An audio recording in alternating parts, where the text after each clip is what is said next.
Hey guys, today we are talking about 6.2, which is dealing with simplifying and multiplying radicals. So radicals specifically that we're talking about today are going to just be square roots.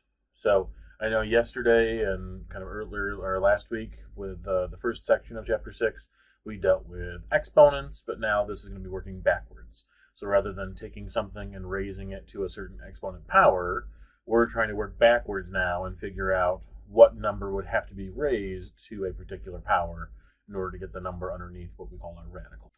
So dealing specifically today with square roots, we're trying to figure out what number times itself, what number squared, gives me the number underneath my radical. So, and then I'm kind of jumping ahead a little bit, but this radical, this symbol that I have here and all over the place, going to be moving forward here, that is what we call the radical, just so we get used to that symbol. So you might have done square roots already back in middle school, but again, it's literally just working backwards from squaring something, which is why they're called square roots.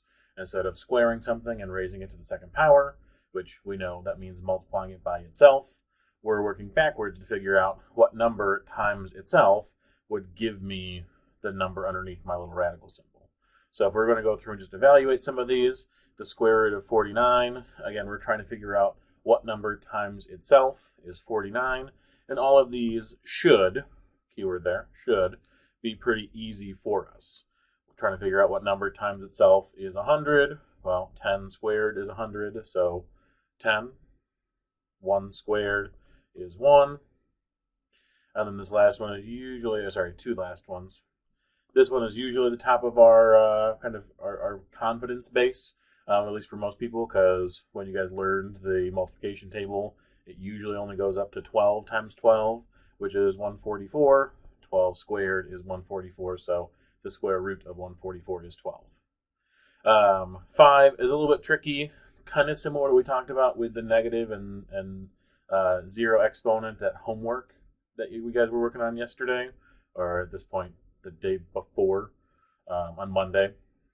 We talked about kind of what happens when my base is 0 multiplied by a bunch of zeros. Well, we know that 0 has to be that base. So if I'm looking for something that's squared that gives me 0, of course, that number is 0. So those are all just nice simplifications. Those are all just nice square roots. Unfortunately, they're not all going to be like that today. And really moving forward, we're getting into, for this set of notes, of how we deal with more complicated radicals. Before we get into how to simplify them, I just want to make sure we kind of establish that vocabulary so that we know what we're talking about at different points. If I reference a particular part of this radical expression, you guys understand what I'm talking about. The number out in front is still my coefficient. So here, if I'm looking at this would be read as, I'm just going to write that over here in quotation marks. This is how we would say this out loud. 4 root 10. Technically, it's 4 times the square root of 10. But again, 4 root 10 is how we would say it out loud. 4 being my coefficient. 10 is the radicand.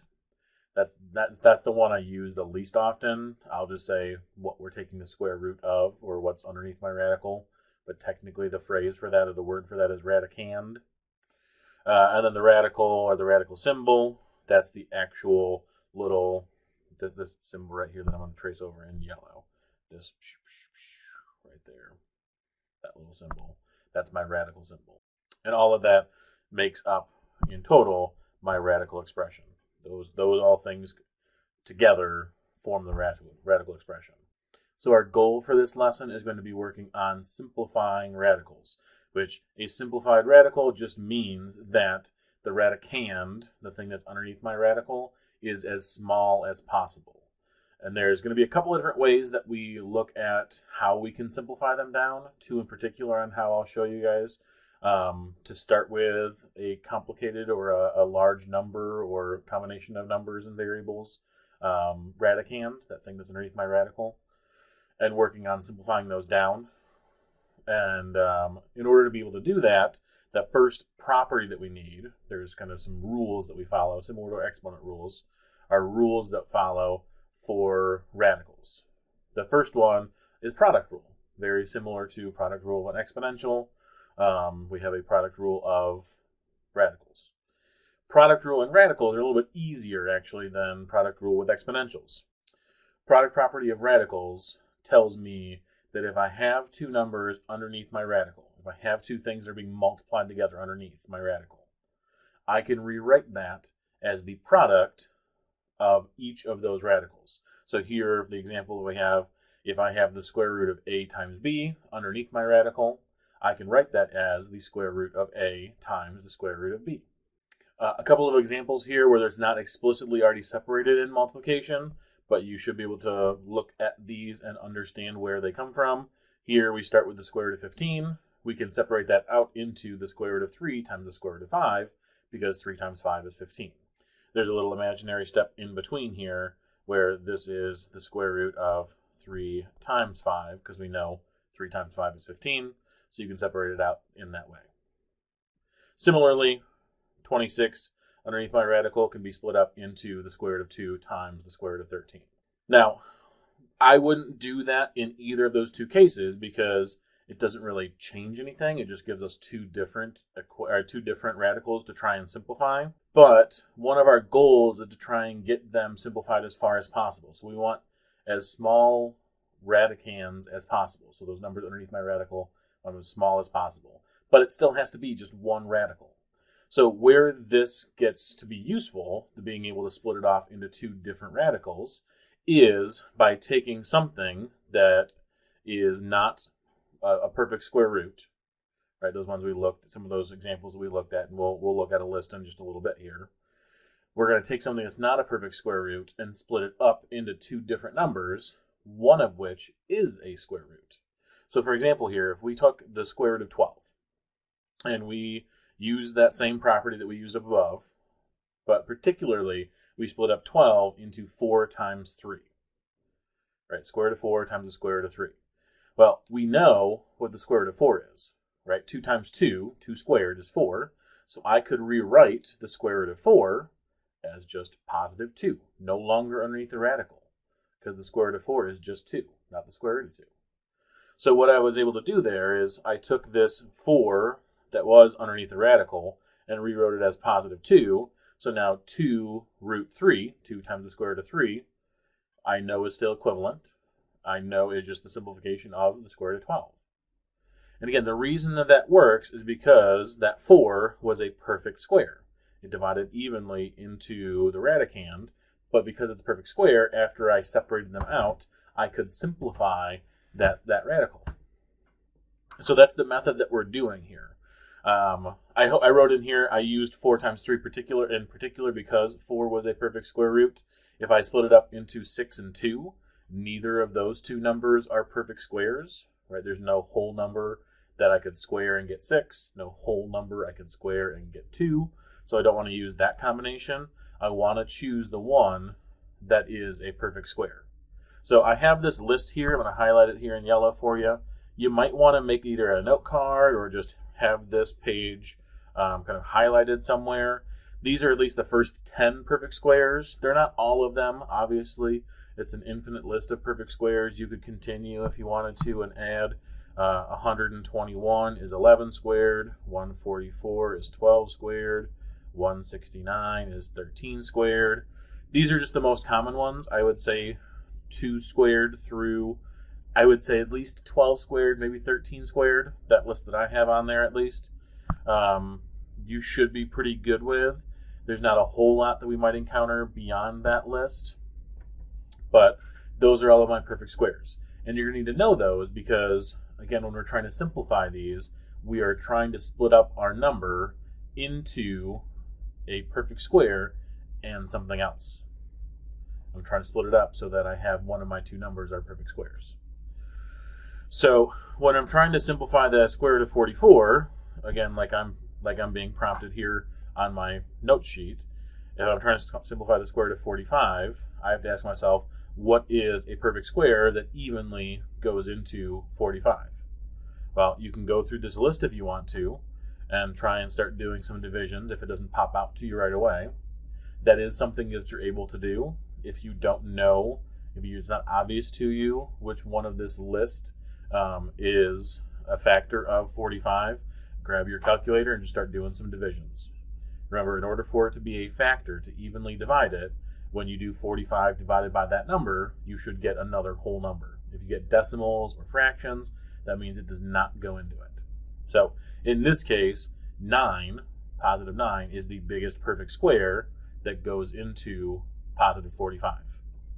So now that we know 9 is that biggest perfect square that goes into positive 45, we can go ahead and simplify the rest of this problem. I've got the square root of 45.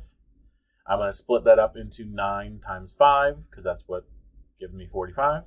So I'm going to say that I've got the square root of 9 times the square root of 5, and that gives me 3 root 5, because the square root of 9 is just 3. So we can do a couple more of these, some other examples.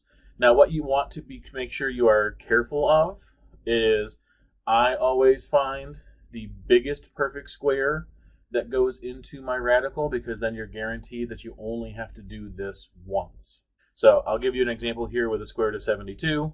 Square root of 72, we want to go back to that list. The easy way of doing this, if you're going to do a calculator method on doing this. All right, so now I get my calculator queued up. We're trying to simplify the square root of 72. And if you are not confident in figuring out what the factors are of 72, there's an easy way of doing this. So if you go on your list, and I'm going to go ahead and just rewrite here real quick. I'm going to pause. I'll be right back. Okay, so how I would do this. So this is not all of my perfect squares on that full list, but what I have here in this list, 4 through 64, these are all of the perfect squares that are smaller than 72.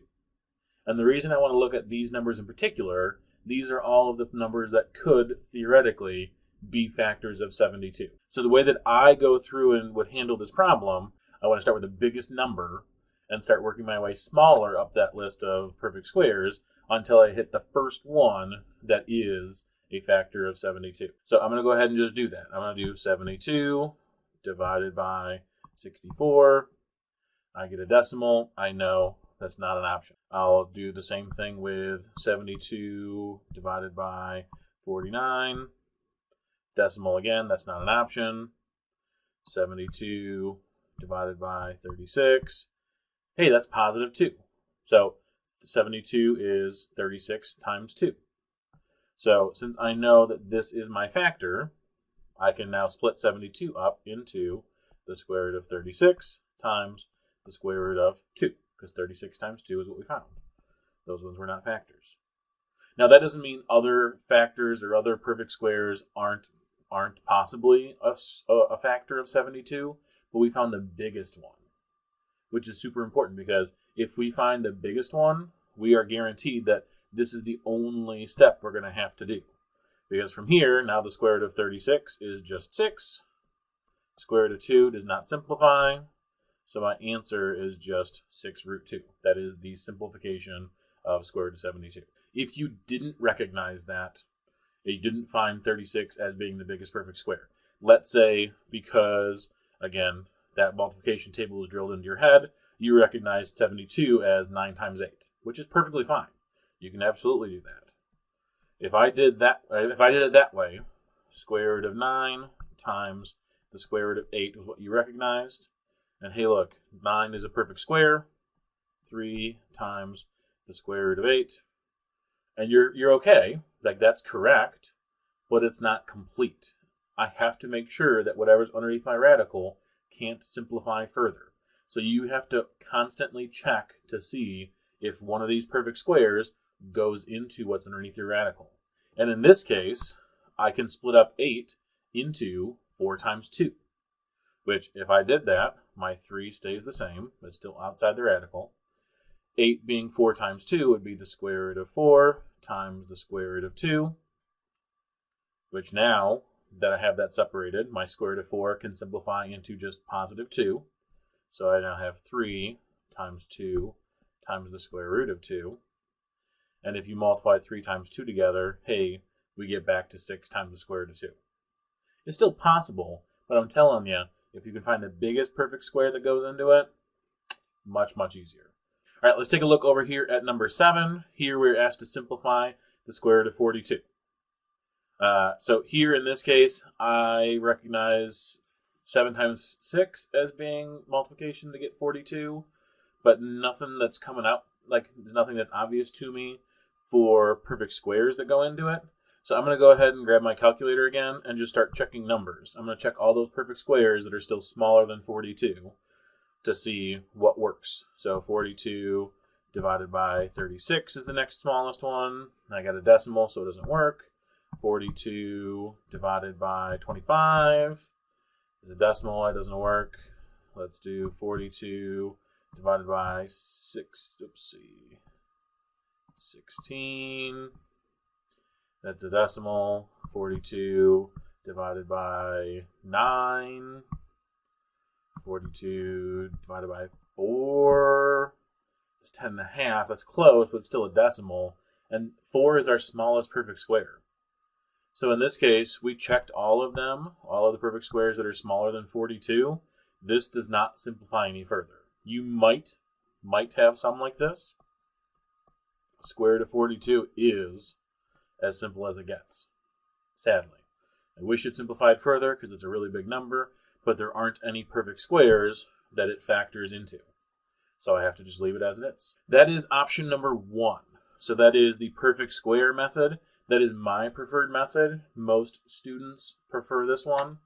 It takes some getting used to for sure, but as soon as you get the handle of it, it's pretty straightforward. It's pretty simple in terms of once you find that perfect square that goes into it, the rest is all kind of falls in line. So looking at method number 2, now bear with me on the story that I developed here many years ago. I've just been too lazy to update this, and at this point it's almost like a running joke of how weird my brain worked whenever I made this up in terms of the story that I use for how we go through and simplify the radicals with our twins, our pairs. Before we do that, let's do just a quick recap, a quick little review. If you guys remember factor trees, I don't remember how much these are still used, but a factor tree, remember, if we're trying to find a factor tree, we start with our number and we split it off kind of like we do for absolute value equations, but we split it off into 2 different parts, and those 2 things have to multiply together to give me 50. So we could split this up into 5 times 10, and then we repeat that process over again until we can't break it down any further. So we know 5 is a prime number. I can't break that down into anything other than 5 and 1. But 10 we could do as 5 times 2. So that would be the factor tree. Completely factored out, you have 5 times 2 would give you 50. The way that we would simplify this, if it were the square root of 50, is using this idea of pairs. Because we know that in a radical, a square root, we're looking for pairs of numbers that are multiplied together, right? Because that's what a square is. We're trying to figure out numbers that, when they multiply together, give me whatever's underneath my radical. So if I look at it in terms of all the way factored out how many pairs of those numbers I have, the story that I have built around this is that I'll adjust it a little bit. If, let's just say, you've got some people who are being held hostage. You are trapped inside a house of the hostage, and in order to be able to escape from the hostage, you and your twin have to try and make an escape. But in the process of escaping this house, only one of you can make it out. You know that one of you is going to have to sacrifice themselves to save the other one. And again, I know it's a weird story. I don't like the method in general, but also the story is weird and convoluted. But that's the idea we're going with here. In order to simplify, in order to come out of the radical, one pair, like of the pair of the exact same number, one gets sacrificed, one gets saved. So if I apply that idea to 50, we have a pair of 5s. We have 2 5s, we have a pair of 5s. If they were going to escape the hostage, escape from where they're trapped, one is going to have to sacrifice themselves to save the other one. So what that would look like then would be that if this was the square root of 50, I would have one that got saved is now outside the house. My 5 that was sacrificed is no longer written anywhere. And this 2 that didn't have a pair, didn't have a twin, didn't have someone to sacrifice themselves for, stays underneath the radical. It stays trapped underneath that radical that is trapped in the house, trapped still in the hostage situation or whatever's going on. Weird and convoluted, but if you don't like perfect squares and you'd rather just factor stuff out of the way and then find pairs of numbers, this might be your preferred method.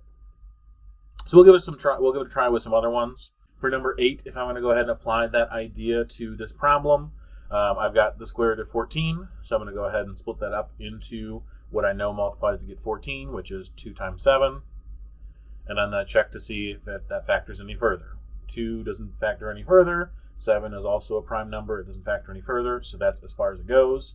Neither of them has a twin. Neither of them is in a pair, so nothing can simplify. There's nothing to sacrifice to save the other. So the square root of 14 is as far as it simplifies. There's nothing else we can do about it. Taking a look at number 9, square root of 60. Doesn't really matter how you simplify it. It is up to you. There's a lot of different options for 60. I would say 6 times 10 is probably the most obvious to most of us. We've got, this is 2 times 3 to get 6. This would be 2 times 5 to get 10. So now I'm looking at pairs. I need pairs. In this case, I have 1, 2, and the other one gets sacrificed. So now my answer, I've got a 2 that has been saved, that is now on the outside of my radical, outside my house.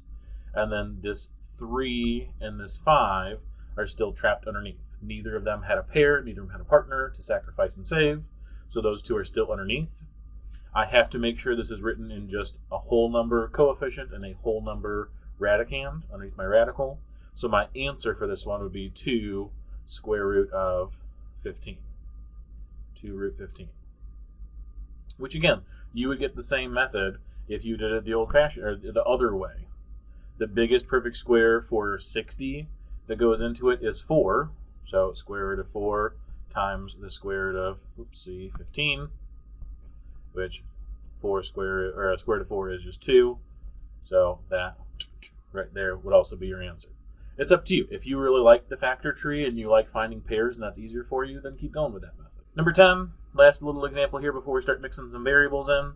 For number 10, we got to split this up. 56. Most people of us would see 9 times 6, most likely. 9 is 3 times 3. 6 is 3 times 2. Now with this one, we have 3 3s. But remember, the only way that we can get them out is in pairs. So even though I have 3 separate 3s, I can't have 1 3 to save the other 2. I have to do them in pairs. So here, if I save this 3, I have to sacrifice this 3. Now the other 3 that was underneath my 6 here, I can't do anything with it. It doesn't have another pair. It doesn't have another 3 to make the deal, and one sacrifices to save the other.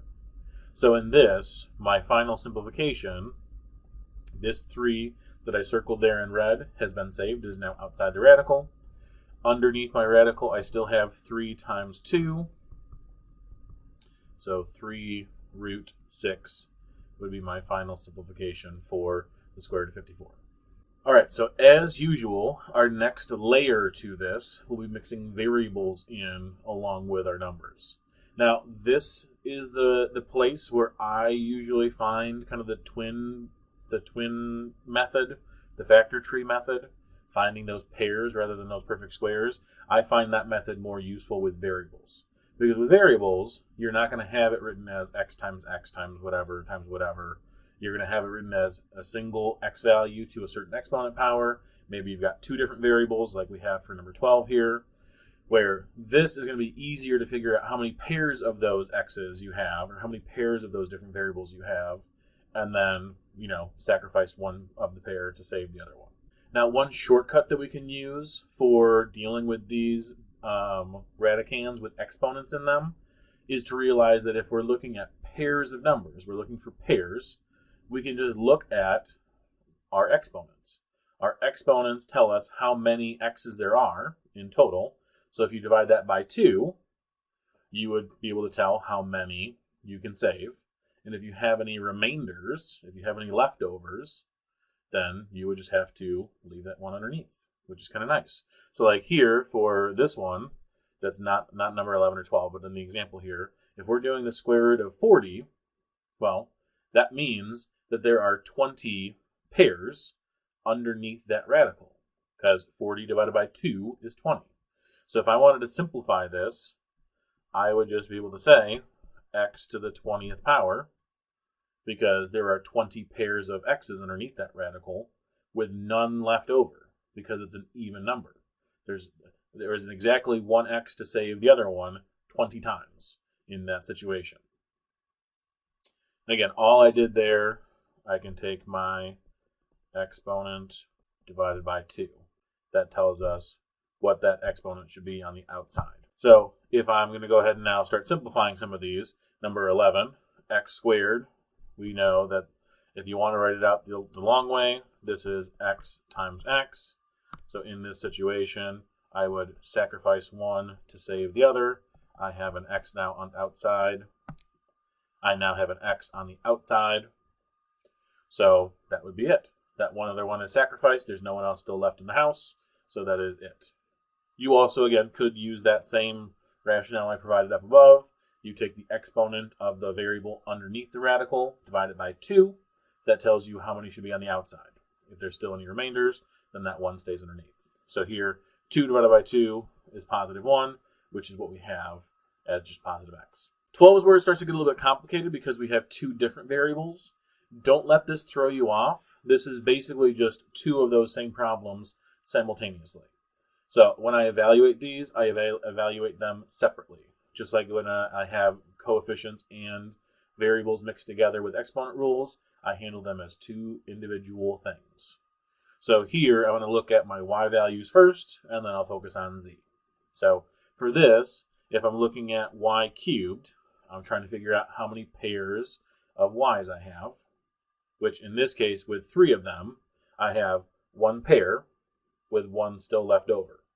So what's going to happen here, 1 y is going to be saved, and then there's still going to be 1 y left underneath my radical. Because in this case, out of the 3, 1 gets saved, 1 gets sacrificed, and the other one's still trapped underneath that radical. So that's how my y's would simplify. I've got a y to the first on the outside, and I still have a y underneath my radical. Now with my z, I have z to the 4th power, so if I have 4 of those z's underneath, I have 2 pairs. So for each of those 2 pairs, I have 1 that's saved, 1 that's sacrificed, 1 that's saved, 1 that's sacrificed. So I've got 2 z's now on the outside, so z squared, and I don't have any z's left over, right? 2 of them were sacrificed to save the other 2. So z squared is on the outside with nothing else left underneath. So that right there, y to the first, z squared, square root of y, would be that final simplification. And as you add in more variables in there, again, you will have just more things to simplify, but don't let that throw you off. I know on some of the homework problems, it'll give you a bunch of information, a bunch of different variables. Again, just take it one at a time. Last one here for simplifying with number 13, we've got 3 times a to the 22nd power underneath our radical. So looking at these separately, my 3 from my a to the 22nd power, we'll start with the variable just because it's got that 22 and we're in that chain of thought. For my 22, again, that would be 11 pairs. If I have 22 a's, that's 11 pairs in total. Exactly 22 means exactly 11 pairs with none left over. So when I figure out who gets sacrificed and who gets saved, I would have 11 a's sacrificing themselves to save the other 11 a's.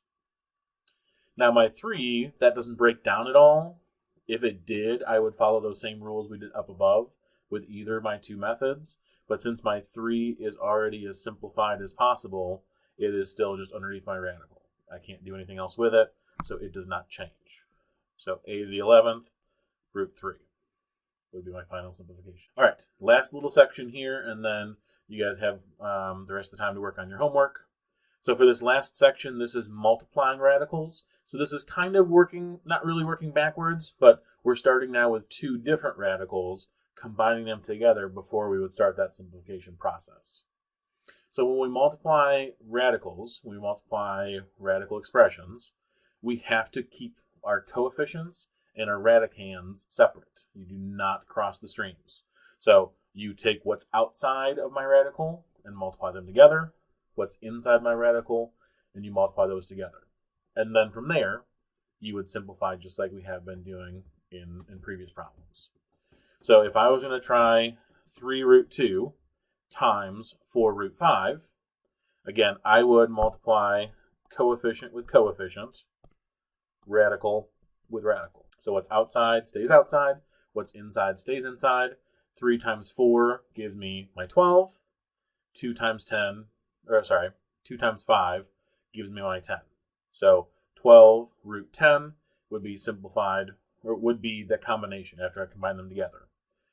Now what you have to be careful of is after you've done that, you still have to check to make sure that that doesn't simplify further. Because it might be that after you've combined them together, now there is something that can simplify further from what was originally there. Now in this case, there isn't. 10 is just 5 times 2. There's no other way of simplifying that down, so there's no pairs if you break it down into your pairs. There's no perfect square that goes into 10, so that is as far as it simplifies. 12 root 10.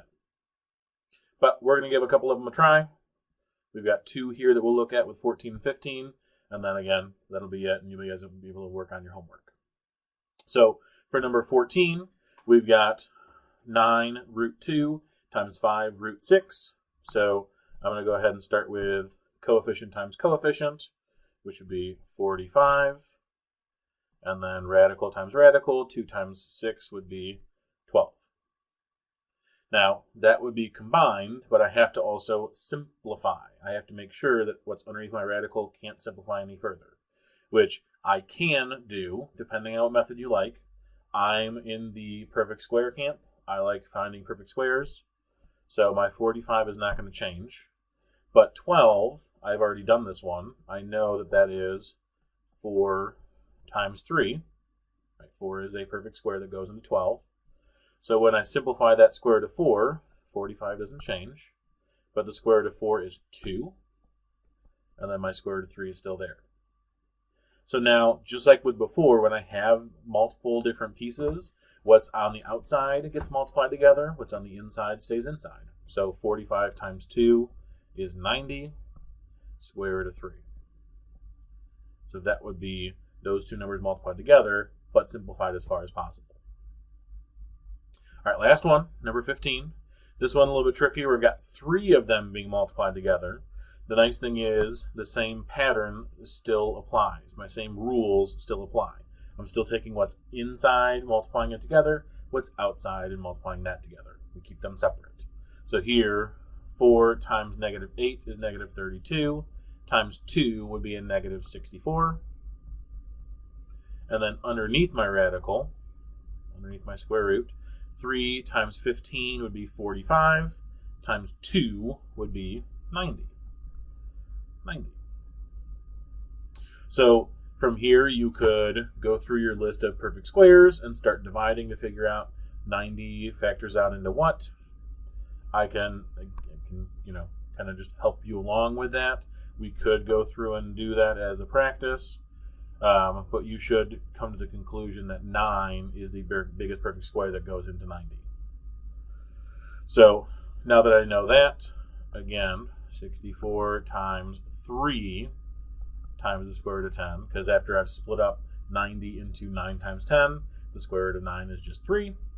So then 64 times 3, that is now on the outside, gives me a negative 192, and then I still have square root of 10.